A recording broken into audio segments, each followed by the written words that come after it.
in the Q&A session now. Let's start with Anna, Ndolo, Joel, and Nelson in that order, 2 minutes each. And the main speakers can feel free to chime in between. Otherwise, we will just go through and answer their questions after the 4 are through. Anna? Thank you much, Hillary King's Daktari. Today we have another Dr. Tani and everybody else on the space. To be honest, Marge, I don't have a question, but I wanted to add on to the African Union chairmanship seat. I wanted to bring another dimension to it, of which is a fact. First, we've seen Raila giving a speech in regards to that and said, I was approached and I was told that you befit that chair. So for that reason, that's why I am going to do it. There is the race for that chair was actually between Ruto and Fozia of Somalia, Dr. Fozia of Somalia. Now, in the mix of this, 6 months later, some deal was done between Ruto, the Djibouti guy, president of Djibouti. We've seen Ruto giving Djiboutis a free visa and all that.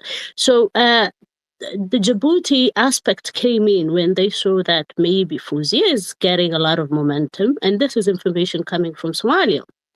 Now, they asked the guy in Djibouti to come in as a competitor as well for that chairmanship seat. And then Fozia was told to step down by the president of Somalia. When she asked why, and this is after doing their campaign 8 months down the line, 7-8 months down the line, Fozia is told, remember, Djibouti came into the mix 6 months after Raila and Fozia of Somalia. Now, Djibouti, currently the story has, and from that Fozia herself, we hosted a space for her, said she was called by the president of Somalia and the prime minister, and she was told there is somebody else who we are leaving this seat for, so you need to step down. And she said, okay, but for what are the reasons? Are we exchanging something for our nation? In that order, I will step down, but give me a reasonable reason. I've put a lot of effort, time, money, campaigns. At this time, Fozia was also backed up by the parliamentarian in Somalia. She had a full backing of the parliament. She had full backing of everybody when she was submitting her applications. When that happened, I will finish much. When that happened now, the reason Djibouti is coming into the mix is for this lady to step down, and then Djibouti does not have, the person they've put into the competition does not have a chance against Ruto. So this way, against Odinga. So Yeah, this way, Ruto gets rid of Odinga. When you said Ruto the whole time, I was thinking, okay, what does she mean? But thanks for correcting that. No, yes, it's Odinga. Yeah. Yes, correction. Yeah. So, so this way, the guy from Djibouti does not have a chance of winning the seat against Raila. So this thing is being cooked from a lot of aspects. For those who don't know, it's not only within Kenya that Ruto is told to step out to vie for this chairmanship, but it's gone to the extent of asking a Somalian candidate to step down who had a very good chance. Remember, this seat, actually, it's over how many years that a woman has not sit on that. So she looked a lot favorable for a lot of countries. And when they saw that threat, and Ruto wants to make sure that Raila gets to that chair and he's out of his way and out of his neck. So they approached Djibouti. And now, as we speak, the lady from Somalia, her president has refused to give her the endorsement letter. So that means he is going to be out of the contest. And this to guarantee a chairmanship for Ruto, for Raila. So Ruto is going to a lot of extent. It looks like Ruto and Raila are now, I think, Dr. You've been vindicated. They are all in the same bed. And they're all in the same group, and they're going to even far countries out of Somalia to make sure, out of Kenya, to make sure Ruto goes to the AU. And there's a lot more that they're cooking for the AU, and in within those chair, it's not just Ruto, Uhuru, Raila to be on that seat, but there is more that they need to cook up. So I think this gang, they're far deep. They're far dangerous than we think. They're more connected than we think. And there is a lot much worse that they're doing, even outside Kenya. Thank you. Thank you, Hannah. I think I'll give, Dr. Terry has raised his hand. He can get back to you, and then I'll say what I wanted to say to that. Over to you, General. Yeah, Maja, I just wanted to say to Anna, this seat is irrelevant, and it is irrelevant to Kenyans, and it is useless. I have described it as equivalent to the Luo Council of Elders. It amounts to nothing with no power, so it's irrelevant. And number two, what happened yesterday was actually a very good thing.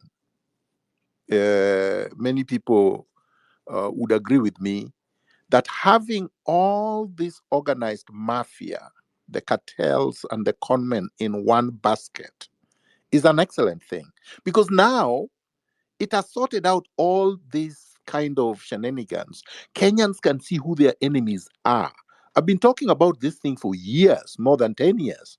And there are a lot of people who are abusing me, dismissing me, and hurling all manner of epithets. And yesterday they say, aha, finally, we now understand what you've been saying. So I think that Ruto has actually solved our problem, Ruto and Raila, by getting into one basket, something that they were not even able to do in 2018 when Raila got into bed with Kenyatta. You see, when Raila got into bed with Kenyatta, they left Ruto outside and they were conspiring against him and fighting him.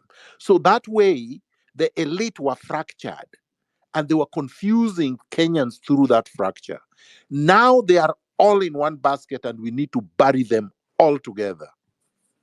Thank you. Thank you so much, Dr. Terry, for that. Yes, just 1 minute to that. Ideally, if we do not have the corruption that we have in the country, I would expect the President of the Republic to be street smart. That means that even if they're knocking out Somalia, knocking out Djibouti, but for the interest of Kenya, that will be okay. If they're doing it in a legal way, that's just belongs to the street smartness of what one would expect of a president. Anna, I wouldn't have issues with them because other countries also protect their interests. It's only us who are not used to putting our interest first. So the chess they're playing there, of course, they're playing it under different circumstances. But if all factors were in order, I actually want to have a president who's street smart and knows how to put the interest of Kenya out there. Ndolo, then Nelson and Joel. Yeah, thank you so much. I hope I'm audible. Loud and clear. Thank you. Dr. Miguna and Dr. William Tunga, thank you very much for the conversation and for holding the spirit of patriotism and for being there even when people didn't believe you. Mine is a question of the general system in Kenya.